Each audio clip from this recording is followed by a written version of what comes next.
Mesdames et messieurs, bonjour à toutes et à tous.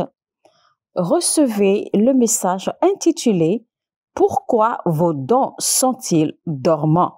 avec l'apôtre Joshua Selman. Je vous ai enseigné déjà qu'il existe plusieurs portes fermées dans nos vies, qui ne sont que des signes de la miséricorde de Dieu. Parce que si seulement ces portes s'étaient ouvertes vu la façon dont nous ne sommes jamais préparés, eh bien il aurait eu beaucoup de temps, il aurait pris beaucoup de temps pour ces portes de s'ouvrir à nouveau. Donc Dieu décide de fermer ces portes comme signe ou preuve de sa miséricorde et nous impose ainsi de nous préparer proprement. Il avait fait cela à Joseph afin de lui faire comprendre qu'il devrait se préparer pour affronter Pharaon. Avant que tu demandes au chef de la cuisine de demander à Pharaon de se souvenir de toi. Parce qu'une fois que Joseph sera devant Pharaon, eh bien, il aura à interpréter un rêve, le rêve de Pharaon. Imaginez un peu si Joseph avait commis une erreur ou si Joseph n'avait pas pu interpréter le rêve de Pharaon, eh bien, il serait retourné en prison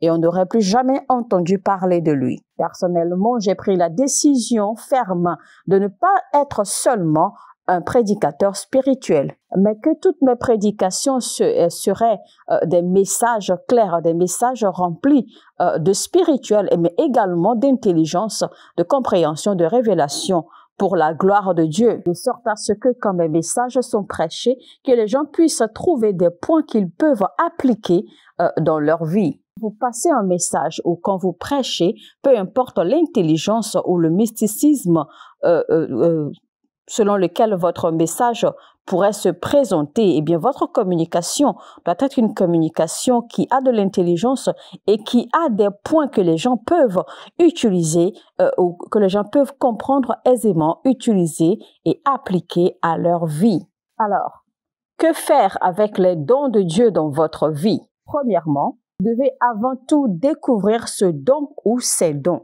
Parce que savoir que vous avez des dons ne suffit pas. Vous devez être prêt à payer le prix qu'il faut pour développer et pour raffiner ce don. Savoir que vous êtes un homme d'affaires, savoir que vous avez des talents, savoir que vous avez des dons, savoir que vous êtes appelé ne suffit pas. Il faut être prêt à payer le prix qu'il faut pour développer ces dons ou ces habiletés. Parce que là se trouve votre honneur, là se trouve votre gloire. Et là se trouvent vos récompenses. La récompense ne se trouve pas dans la découverte de votre don, mais la récompense se trouve plutôt dans le raffinement et dans l'utilisation de ce don. Alors comme j'ai dit, premièrement, ce que vous faites avec les dons que Dieu vous a donnés, il faut déjà les découvrir ou le découvrir. Et deuxièmement, il faut travailler à les développer. Alors, écoutez-moi attentivement. Si vous voulez raffiner et développer votre don ou vos dons, vous devez être prêt à passer par la fournaise d'affliction. Quand on parle ici de fournaise d'affliction, en réalité, ce n'est pas une expression négative.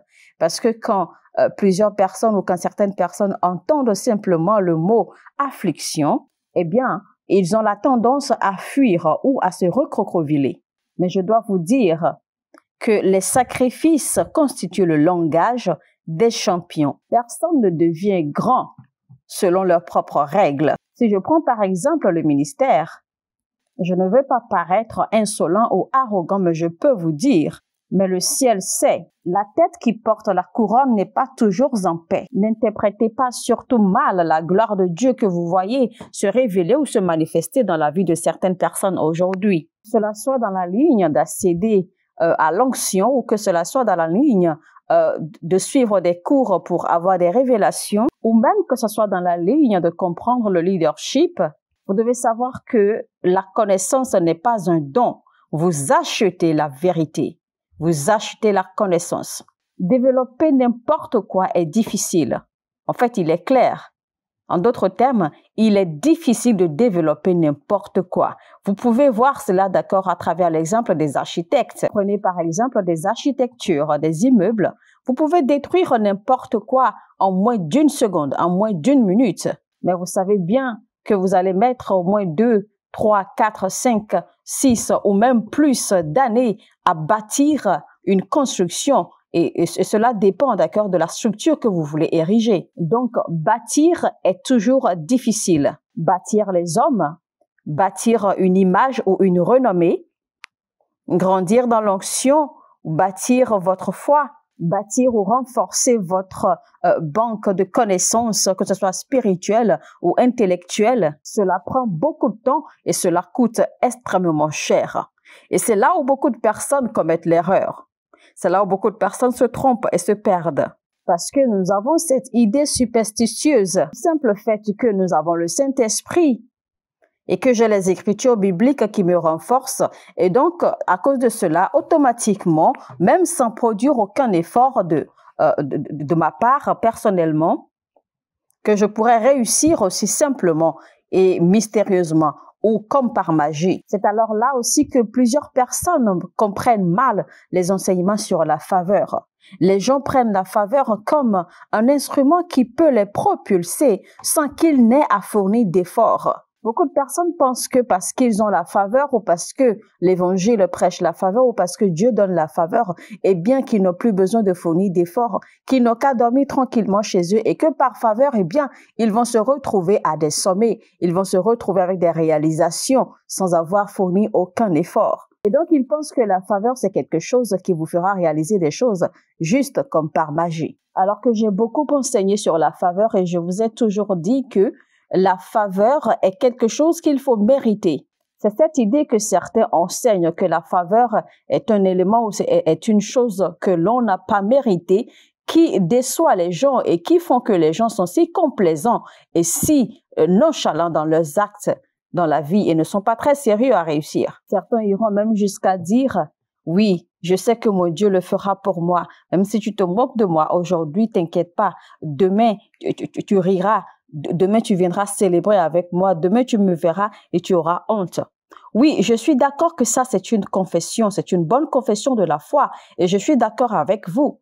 Mais laissez-moi vous dire, si vous ne fournissez aucun effort de votre part, afin que cette prophétie, cette confession que vous faites puisse se manifester dans votre vie, eh bien, vous serez déçus lamentablement. J'ai croisé beaucoup de jeunes gens qui ont le désir de bâtir de grands ministères, par exemple, mais ne sont pas prêts, d'accord, à se soumettre pour apprendre et pour comprendre également les règles, d'accord, autour de l'excellence, les règles qui bâtissent un ministère qui dure. Tout ce qui les intéresse, c'est simplement d'être impacté ou de recevoir l'imposition des mains des aînés. Oui, l'on viendra me dire, écoute, apôtre, s'il te plaît, impose-moi la main parce que je sais que si tu pries pour moi, si tu m'imposes la main, eh bien, tout sera réglé. Mais moi, je peux vous dire que c'est un gros risque pour Dieu, d'accord, d'envoyer des milliers de personnes sous vous pour que vous puissiez être leur berger. Avec ce grand manque de connaissances et de révélations que vous avez, où vous ne connaissez pas, où vous ne comprenez même pas le fonctionnement des êtres humains. Vous ne comprenez pas le fonctionnement de la psychologie ou le psychisme de l'être humain parce que vous n'avez pas été formé pour cela. Il faut savoir que ce n'est pas seulement les Écritures qui font le ministère. Parce qu'il y a des formes de problèmes, des formes de circonstances qui vont se présenter à votre église, à votre entreprise ou à votre ministère. Et vous avez besoin, d'accord, d'avoir la connaissance qu'il faut. Vous avez besoin d'avoir l'intellect qu'il faut pour comprendre ces circonstances et savoir comment les gérer. Et donc, pour tout cela, Dieu a besoin de vous entraîner. Il a besoin de vous former. Cela me fait tellement mal quand je vois certains croyants ou certains chrétiens, d'accord, qui admirent les autres en train d'évoluer, qui admirent les autres en train de réussir et ils pensent que Dieu a isolé, d'accord, très peu de personnes ou un certain nombre de personnes pour juste les bénir et les élever et que eux, ils en sont exemptés. Mais non, cela ne se passe pas ainsi, car la Bible dit dans Romains 10, 12, « Car tous ont le même Seigneur qui donne généreusement à tous ceux qui font appel à lui. » Il est vrai que Dieu peut avoir donné un talent à l'un, qui peut avoir donné 2 ou 3 talents à d'autres, mais avoir des résultats, avoir 100% ou 300% de résultats est bien possible à tous les niveaux, peu importe votre niveau ou peu importe le nombre de talents que Dieu vous a donné. Il faut également reconnaître que ce n'est pas tout le monde qui aura accès à un ministère international ou un ministère global. Et c'est pour cela que Dieu juge les hommes selon leur fidélité à ce qu'il leur a donné. Qu'il serait vraiment injuste que Dieu attende de recevoir 5 talents nouveaux de quelqu'un à qui il a donné 2 talents. C'est pour cela que les mêmes recommandations que Dieu a données à celui à qui il a donné 5 talents, il a donné les mêmes recommandations à celui à qui il a donné 2 talents. Parce que selon l'habileté et la capacité de chacun, eh bien, ils ont le devoir de produire les mêmes résultats. Alors, mesdames et messieurs, écoutez-moi très bien. Développer votre habileté ou vos habiletés vous demandera d'investir assez de temps, du temps spirituel, d'investir assez de temps intellectuellement, d'investir également du temps dans des activités physiques pour pouvoir vous maintenir et balancer ou équilibrer votre énergie. Vous voulez vous préparer pour avoir une grande vie? Vous voulez vous préparer pour avoir un ministère global? Vous voulez vous préparer à être une grande marque ou une marque internationale? Eh bien, vous devez vous apprêter pour rester perpétuellement en contact avec l'esprit. Vous devez avoir du temps pour passer dans la prière. Il y a des responsabilités spirituelles que vous ne pourrez pas recevoir ou que vous ne pourrez pas prendre, ou dans lesquelles vous ne pouvez pas vous engager, à moins que vous ayez réussi à bâtir une force robuste dans l'esprit. Donc, Dieu ne pourra pas vous faire confiance avec des responsabilités envers les nations quand il voit que vous n'êtes pas préparé. Alors, je vais dire également ceci rapidement. Il y a des familles qui pourraient jamais ne réussir parce qu'ils ne sont pas encore arrivés à prendre certaines responsabilités. Savoir que si la famille doit grandir ou réussir, eh bien que ce sera de la responsabilité de tout le monde.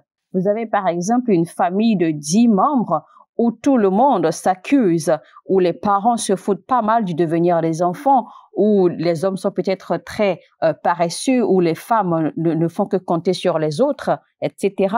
Que tout le monde a les regards fixés sur les démons, en accusant les démons, en accusant les esprits de ceci et de cela. Raison pour laquelle la famille ne grandit pas ou de la raison pour laquelle la famille ou que personne ne réussit dans la famille. Et quand vous faites cela, eh bien, c'est malheureux parce que même les démons s'étonnent parce que les démons savent ce qu'ils ont fait, ils savent ce qu'ils n'ont pas fait, mais voici que vous les blâmez, vous les accusez de absolument tout. Il est vrai qu'il est très facile d'accuser les démons et les esprits parce que nulle part vous ne pourrez les emmener en justice.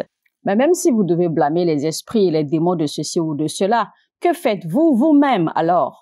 Ma prière sincère n'est pas que Dieu emmène des gens, dans l'église, mais je prie plutôt pour que Dieu puisse bâtir des capacités, des habiletés. Que Dieu bâtisse en moi la capacité, les habiletés qu'il faut, afin que quand les gens viendront finalement dans mon ministère, que je puisse leur enseigner ce qu'il faut, ce dont ils ont besoin pour avancer. Je défie souvent tous les travailleurs, tous les ouvriers de chaque département et je leur dis souvent, ne restez pas simplement là comme des serviteurs. Ne vous dites pas simplement que voici une plateforme spirituelle sur laquelle nous devons gravir. Assurez-vous pour bâtir un plus haut niveau d'excellence que vous pouvez. Parce que tant que vous continuez à embrasser la médiocrité, eh bien vous allez continuer à être en colère, jaloux et envieux, ceux-là qui se sont disposés à payer le prix qu'il faut pour réussir, pour être au niveau où ils sont. Parce que ces gens-là payent un prix que vous ne pouvez voir. Nous vivons dans le monde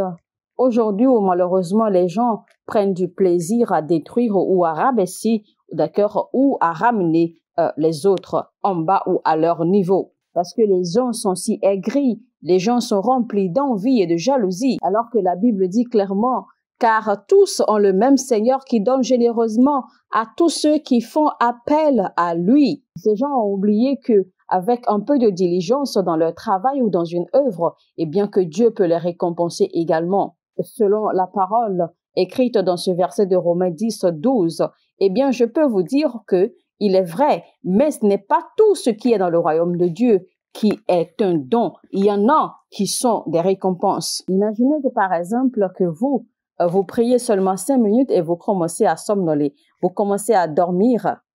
Alors que dans le même temps, il y en a d'autres qui sont en éveil, en pleine nuit, en train de prier, en train d'intercéder pour les nations, en train de payer le prix qu'il faut en train d'investir dans le spirituel, en train de s'investir dans la connaissance, en train d'étudier la parole de Dieu pendant des heures. Vous savez que notre Dieu est appelé le Dieu qui est juste. Notre Dieu est appelé le juste juge.